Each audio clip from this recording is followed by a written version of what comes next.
Cookery சேனலை பார்த்து யார் வேணாலும் சமையல் பண்ணலாம். ஆனா சுவையான சமையல் பண்றது எப்படி? நான் இதயம் நல்லெண்ணெயில சமையல் பண்றேன். ஆஹா ஓஹோன்னு பாராட்டுறாங்க. நீங்களும் இதயம் நல்லெண்ணெயில சமையல் பண்ணுங்க, பாராட்ட வாங்குங்க. தினம் தோறும் வாங்குவே இதயம் இதயம். தற்போது விற்பனையில் அதிக மதிப்பெண் பெற சுறாவின் 10, 11 மற்றும் 12ஆம் வகுப்புகளுக்கான கொஸ்டின் பேங்க் மிகவும் குறைவான விலையில் அனைத்து கடைகளிலும் கிடைக்கும். உடனே வாங்கி பயன்பெறுவி. தமிழக ரயில்வே திட்டங்களுக்கு குறைந்த அளவிலான நிதியை ஒதுக்கியிருப்பதாக மத்திய ரயில்வே அமைச்சர் அஸ்வினி வைஷ்ணவுக்கு முதல்வர் ஸ்டாலின் கடிதம் எழுதியிருந்தார். இதற்கு பதிலளித்து அஸ்வினி வைஷ்ணவ் வெளியிட்ட அறிக்கை: தமிழகத்தில் ரயில்வே மேம்பாட்டுக்காக தேஜா கூட்டணி அரசு 6362 கோடி ஒதுக்கியுள்ளது. இது காங்கிரஸ் ஆட்சியில் ஒதுக்கப்பட்ட நிதியை விட 7 மடங்கு அதிகம்.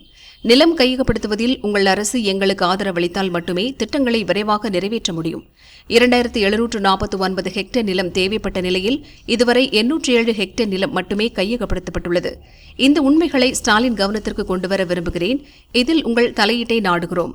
நீங்கள் 1 அடி எடுத்து வைத்தால் தமிழக ரயில்வே மேம்பாட்டுக்கு நாங்கள் 2 அடி எடுத்து வைப்போம் என அஸ்வினி வைஷ்ணவ் கூறியுள்ளார்.